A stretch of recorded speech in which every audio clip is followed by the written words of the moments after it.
Welcome to another episode of Well, Don't Tell the Kids. I'm Janet Lee, your host, and today I'm speaking with my guest, Andrew Teplitz. I want to welcome you to the podcast, Andrew. Thank you so much for having me.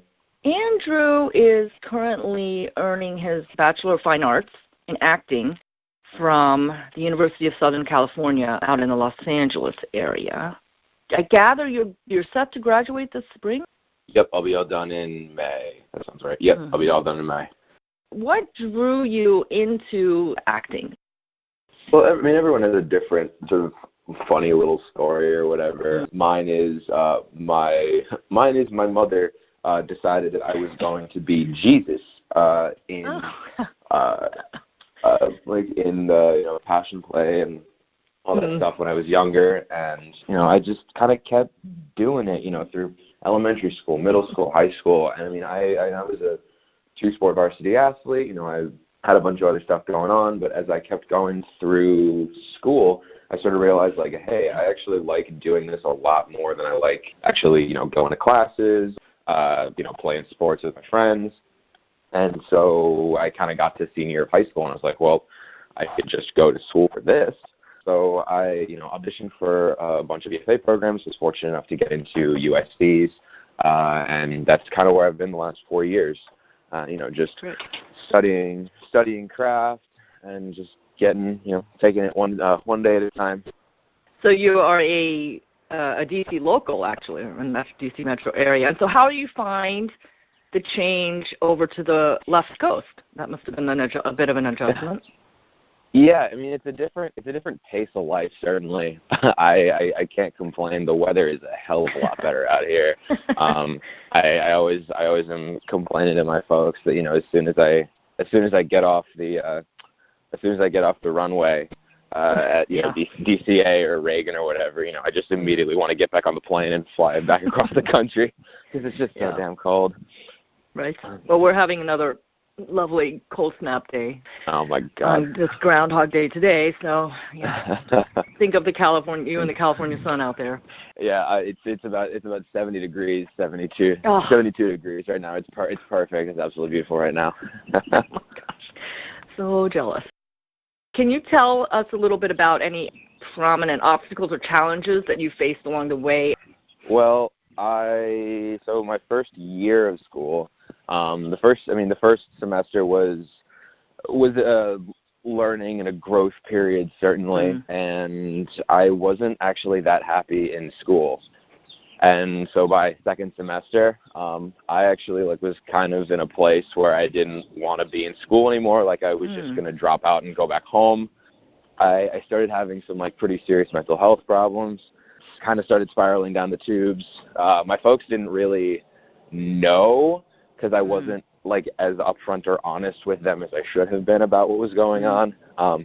So by the end of that first year, I actually was in a pretty horrible place. I was not happy with the acting program. I was not happy with myself. I was not happy with sort of what was going on generally with my life. And then I sort of, took the summer to sort of decompress and kind of get back to center, if you will. And then the next 2 years, I was better emotionally, but still just deeply, deeply unhappy with the acting program. And so I guess the first initial question is why didn't I drop out, or why didn't I switch out to a different program? And I still don't really have an answer for that. I truly don't know why I didn't drop out or change majors or whatever. It was something in me was just stick to this all the way through, because this is going to be important for some unknown reason. So I stuck it out. And I mean, looking back on it, I'm very glad I did stick it out, because the actual training that we get at USC is unbelievable. We get to work with absolutely incredible professors, and a lot of the stuff that I learned through the program as it pertains to acting, you take a lot of those lessons and you can apply them to all sorts of different areas of the industry, whether it's producing, directing, writing, dramaturgy. You can apply all the different sort of lessons from acting to these different things. which is how I kind of got out of the rut that I was in essentially for 3 years. I realized that I wanted to do more than just acting. I wanted to produce, and I wanted to direct, and I wanted to write, so I just wanted to do all these different things, and I felt limited in a sense by the program. One of the a weird little anecdote. When would that have been? So the first summer after college, so like that summer after my freshman year, me and my best friend at the time, we built a mobile ticket payment processing app on my couch. So it's just, I have like just a bunch of weird different interests that like just being an actor couldn't really fill out. Yeah, I was waiting for you to say that you stuck with it, because Jesus, it was Jesus speaking from you. Okay, that's a little too deep. Anywho, I wanted to go back and touch just a little bit on, do you have anything to say, like your best advice, folks that, your peers who are in college, they're facing this mental health challenge. Is there anything that you found helpful? It would be unfair for me to not speak broadly about it, because my own personal opinion is that everybody's fight with mental illness is very, very different. With that being said, if you feel weird about it, if you feel weird about things, if like it's sort of weighing heavy on your mind, if mental health is really something that's like you either think it might be an issue or it is an issue, just reach out, whether that's to a friend, whether that's to a doctor, whether that's to a parent, a loved one, whoever, just reach out. And it's scary as hell. It took me far too long to reach out. And by the time that I did, it was I don't want to say too late, because obviously, because I'm here. If I had reached out even a week before I did, or 2 weeks before I did, things wouldn't have gotten so as bad as they did. Just reach out. You are not alone, I guess, is the other big one, because ever you feel like you just sort of live in your head, and all of these problems and these things that are just going on, they're only happening to you, and that's not true at all. Everybody's got shit. Everybody goes through weird times and weird things, and has all these strange emotions just sort of going. And it's okay to talk about that kind of stuff. It's scary as hell, but it's okay to talk about that stuff. Well, I want to thank you for sharing that. It's just really has some weight coming from you. Now, just shifting gears a little bit, I can see that leading up to college, you had, or maybe it was during college, you had some internships, and I just wanted to see if you drew anything from those particular internship experiences. Yeah, they were very, very significant. So I have interned, my summer after freshman year, when I was building that app, interned for a couple of days a week at a production studio, which Revelations Entertainment, wonderful company, great people over there. I learned how to be an office person, taking phone calls and whatever. The one sort of internship that actually was pretty huge for me was after my sophomore year. I worked for Warner Brothers, and I was working in the domestic distribution department for just an absolutely fantastic team, and just seeing the way a studio operates for me was eye-opening, because it's just such a unique beast. And so I really appreciated sort of learning how something as massive as WB sort of is able to put out such high quality content over so many years.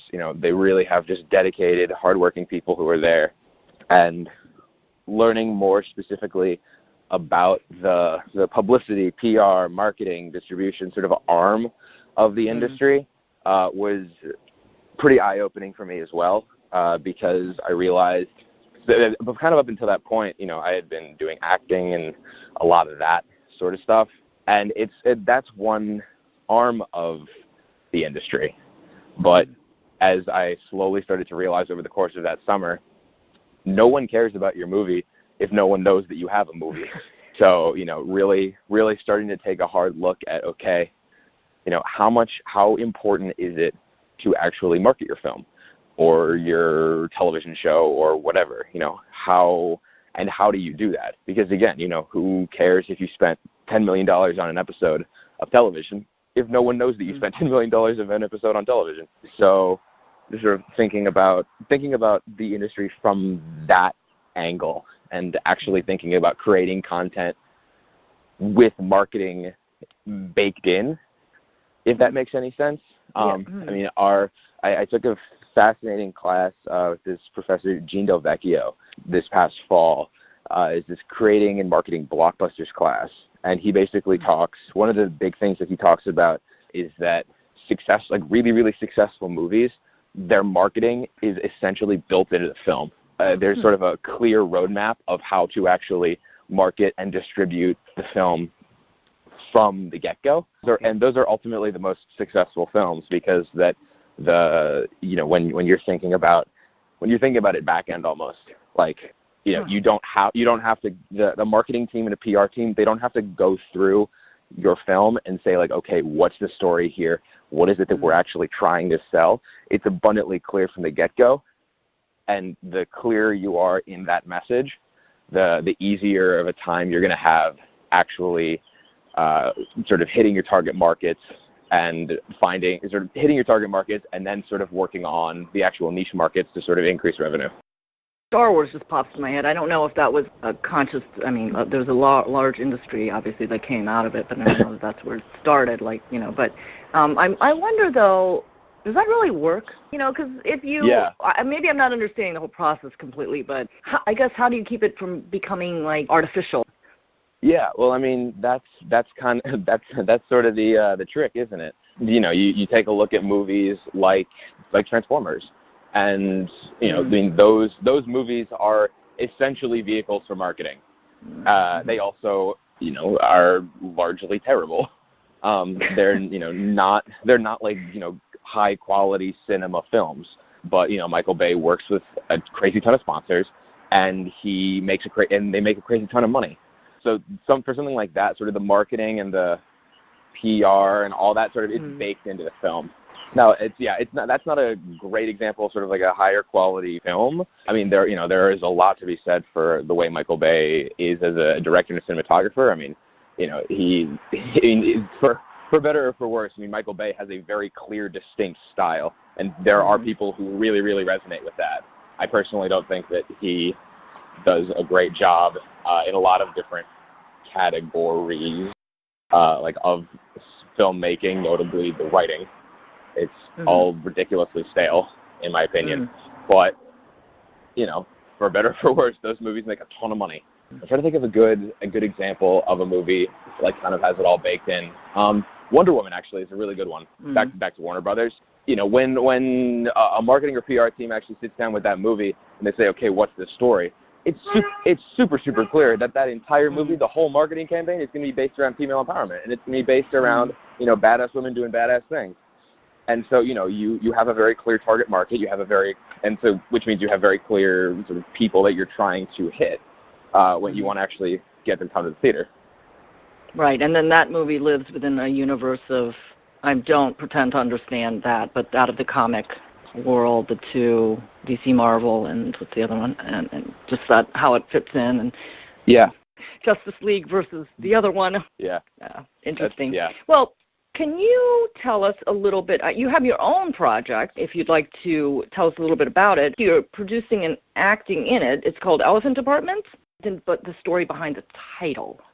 So the whole project of Elephant Department, it kind of came from a lot of different places.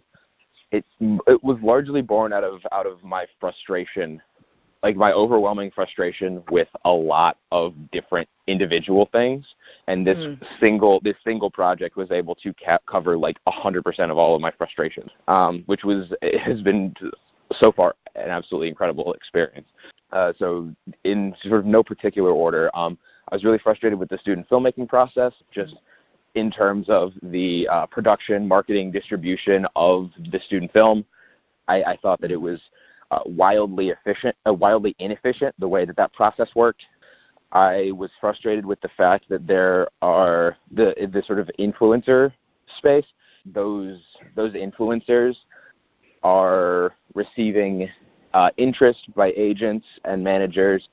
I was frustrated that basically, like, those people who have no acting background whatsoever, they're approached by filmmakers to do movies because those people are known entities, like known comedians and known performers. And because none of them have real performance training, if they even are interested in doing the movie, they'll audition, and like 9 times out of 10 they won't book it because, again, they don't have they don't know how to really be on camera.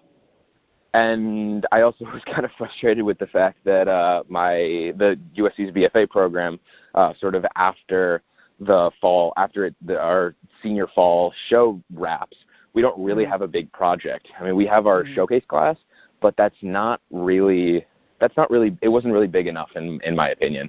It wasn't something I could really just sink my teeth into like we had with other projects.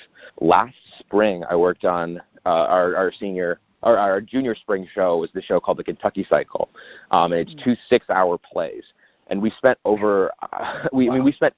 I think combined we spent like we spent thousands of man hours putting that show together.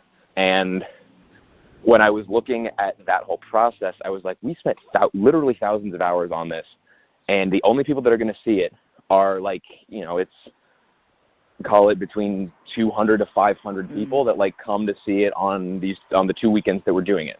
And that kind of bummed me out because, again, I had been working with, thousands of man hours with incredibly talented people. And I'm like, there has to be a better way to get out there, to get known. Yeah. So a lot of these sort of things were sort of percolating in my head, and they kind of ended up crystallizing together when I had a conversation with my friend, colleague, now sort of associate producer, creative director for Elephant Department, David Fishman. And we were having a conversation before one of our rehearsals for our fall senior show. And we just started talking, and something just sort of snapped in my brain, and I was like, oh, now I have the answer to all of these things. I'm just going to do it myself. So Elephant Department kind of came about from those frustrations. I basically wrote up this little 1-page kind of manifesto, if you will, that basically outlined all of my frustrations with all of the things. And I gave it to David, and I said, what do you think about this? And he said, I don't know where this is going, but I want to be a part of it. And so I said, great, you're on. And then I gave it to 11 of my sort of closer acting type friends. Some of them were in my acting program, some of them were not in my acting program. And I said, look, this is what I'm going to be doing next semester because this is something I'm really passionate about. And I trust you guys as performers. I'd love to have you guys on sort of to, work on this with me. And every single one of them was like, hell yeah, let's do it. This is a series of shorts with this cohort of actors, and they're quite funny actually. But well, thank you. And we can get to them. It's publicly available, obviously. This is one of your main thrusts. Yeah. So the project, it's the sort of full project. It's a short form original comedy content, and we go up. We're up on Facebook, YouTube, Instagram, and Funny or Die. And Elephant Department, we put up a piece of short form content every single day. And the project goal was to put up a piece, since we're in school, the goal is to put up a piece of content every single day for the entire semester. And that's 110 days. When I initially spoke with a couple of my friends when I was consulting them on the project, and I said, hey, I want to do 110 days, the first thing they said was, that's literally impossible, just in terms of the production cycle. They said, you can't, not only can you not turn around content that fast, but like it just won't work. Because we're not, the way we work is we're not unscripted. Like, we sit down, we have a writer's room, and we're actually pitching, we're pitching scripts, we're writing sketches, And then we have a whole voting process of, how we actually get from an initial concept to what you see on the screen. So, people said, this is literally impossible. And I said, I respectfully disagree. So it's working. I think we're doing pretty well. Today is maybe day 26. We work on sort of 3-week cycles, where every 3 weeks we take a look at the analytics from our videos, and we basically use that to determine what our audiences are responding to, what they're not responding to so much, and then really trying to figure out how we can tailor our content to our audiences, as well as sort of push boundaries. And that process has been really, really fascinating, because we basically get to, make all these really fun little videos. I get to edit them, then we get to show them to all of our friends, and we get real measurable feedback, which is extraordinarily helpful, because when we're actually when we're going back into the writer's room and people are coming up with sketch ideas and coming up with pitch ideas, it's really easy to point to the data and say, look, this is what audiences are responding to. Let's give them more of this. That is a change. I mean, that is, I don't want to overstate it, but that is certainly a change of your generation, that you would turn to that. I talked to an editor more in journalism, and she was talking about the low barrier to entry into self-publishing, and also the audience's voice or the audience's feedback is used to customize the future, and that's very interesting. That it's very, like you said, it's like it's almost instantaneous, right? Just push like and dislike. Yeah. I mean, speaking to sort of the low barrier of entry. I mean, the way we shoot as of today, we're going to be hopefully upgrading production things as we go on. But the way we work right now is over the summer I bought like a cheap mirrorless like 4K camera. It was like $400-$500. And I have a little shotgun mic that I had been mounting to the top of it. We basically have the camera, we have the shotgun mic, we have a boom pole, and a sort of 3.5 millimeter connector that's like 15 or 20 feet long, so we can get audio, so we can, long shots and get get clear audio on our actors. Plus we have like 2 sort of crummy little like lights, like LED lights that we bought on eBay for $40. And that's the whole thing. It's not super involved. Again, ridiculously low barrier of entry to be producing the sort of visual quality of content that we are. And then also in terms of just actual sort of barriers of entry, as we've been going through this process, one of the things that was a real sticking point for me was the sort of suspension of disbelief of the audience. We try and do relatable sketches where, we as the people in the sketches could believably be those people. But there are some things that are just ridiculous that we do. I mean, we shot a sketch with one of our actresses, Aubrey, and she plays this like crazy over the top sort of like hippie meditating kind of person. And, it's really clear that like she's playing a character, and we're shooting this in my apartment, and we're using like kind of crummy equipment. But my theory going into the project was that the internet is such a weird, volatile place that people basically take stuff at face value. So if I post a video on the internet that says I'm the boss, or I own a business, or Aubrey is this hippie dippy whatever, like you just buy it. There's no conversation about it. The production value doesn't have to be high. It just has to be a clear, effective story. So can you just tell me, I'd like to know, I really need to get to the bottom of this, like why is it called Elephant Apartment? Is this something to do with a zoo? No. Or memory, or? So, no. In coming up with a name, well, when developing the project, I kind of thought about it from a couple different perspectives. One of the perspectives I thought about it was as a startup. One of the sort of ways I thought about it was as a comedy sketch show. One of the ways I thought about it was as sort of a traditional television show. And so I did research on naming, like naming things. And so I came up with these like big long lists all of these different names that we could have, taken the group and, all the different meanings behind all this stuff. And I had this list of like 30, 35 names that, some of them were like, startup inspired. Some of them were sketch comedy inspired. And the first name that I came up with was Elephant Department. And I don't know, it just came to me. Yeah. It just sort of hit me in the face.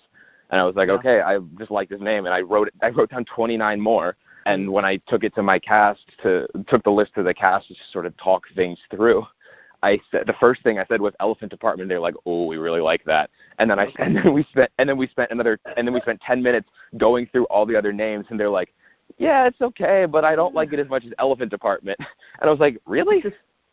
But the elephant in the room. It was like, can't forget that one. It's like, okay, yeah, can't forget that one. Wow. So people were just like, it's Elephant Department. So there we go. So that's how we got the name.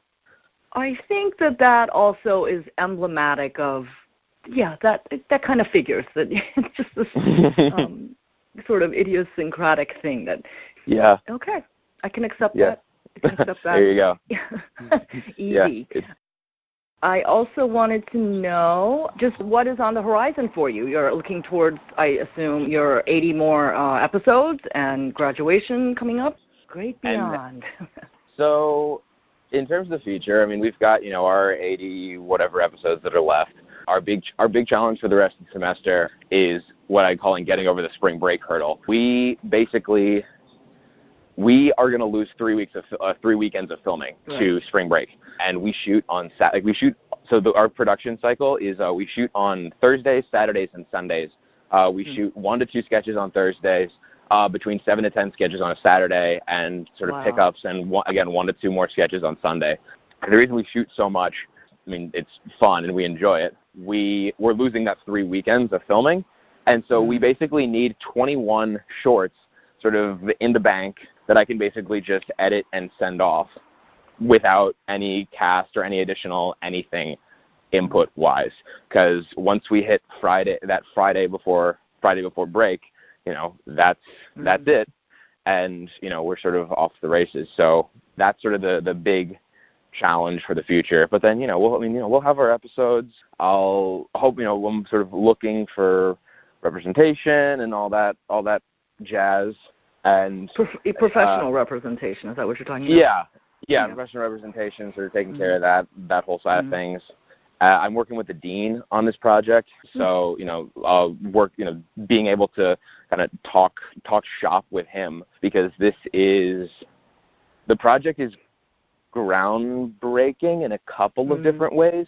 This is not the traditional way you think about theater. We're not actually using any. We have a huge film school at USC, and we're not using anyone from the film school. This is just everything that you see on screen. Most of the time is just sort of what is sort of the byproduct of what has come out of my head. I mean, I've been fortunate enough to work with absolutely amazing people to help sort of bring that vision to life.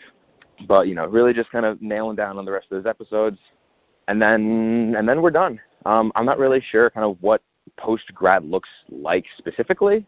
I mean, it is my hope that as we go farther and farther into this process, we're able to get a little bit of money behind it, because I firmly believe that this is how this is sort of the future of the industry, in a sense.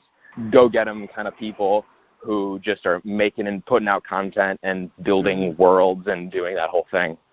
So that's kind of what the future looks like. But in terms of, as of right now, I don't have like specific plans for, when I throw the cap up and I run out of the theater. I don't know where I'm going to be. Well, this project is, it sounds like just a culmination of many things you went through and learned about, and I wish you all the best on that. I think that it looks very promising. It's actually quite funny, and it's very fresh, and it is groundbreaking. You could touch upon being a certified personal trainer at USC. I've been extremely active as a person for the last 22 years. And, I played sports all through high school. And when I got out to SC, it was this very bizarre thing where I got here and I was like, wait, not everybody like does athletic things, because at high school and sort of elementary school, middle school, high school, I had required athletics. High school was at St. Albans in Washington, D.C. Yes. Yeah, I was at St. Albans School for Boys in Washington, D.C. Go Bulldogs. Yeah, and I was this weird thing of like, wait, none of you guys do sport things? So I was trying to find sort of a way to get back into it in a sort of more competitive, fun, healthy kind of thing. And my dad, he just for fun got NASM certified earlier last year. And he's like, you would really enjoy it. So I took 2 weeks. Usually it takes about 2 months to study for the test, 2.5 months. I did it in 2 weeks. I just locked myself in a cold room with a single light, and I studied. And I knocked out of the studying, and then got certified. And then I just was fortunate enough to get a position at the Lions Center through a friend of a friend. So I've been working there for the last couple months, which has been wonderful. I'm super passionate about athletics and training and all that good stuff. And it's really cool to be able to work with clients and to sort of work with people who might not be coming from sort of as much of an athletic background as I am, sort of, reaching their fitness goals. It sounds like you are following your gifts and your passions, and I wish you all the best. We'll all keep a watch out on the Elephant Department, Facebook and all different social media outlets, and wish you all the best. I have a feeling we haven't heard the last of you from you, so that's going to be exciting to watch. We will call that a wrap for this episode. I want to thank you once again for your insights and your conversation, Andrew. Of course. Thank you so much for having me on. And thank you all for listening. Again, my guest has been Andrew Teplitz. I'm Janet Lee, and please stay tuned for more episodes of Well, Don't Tell the Kids.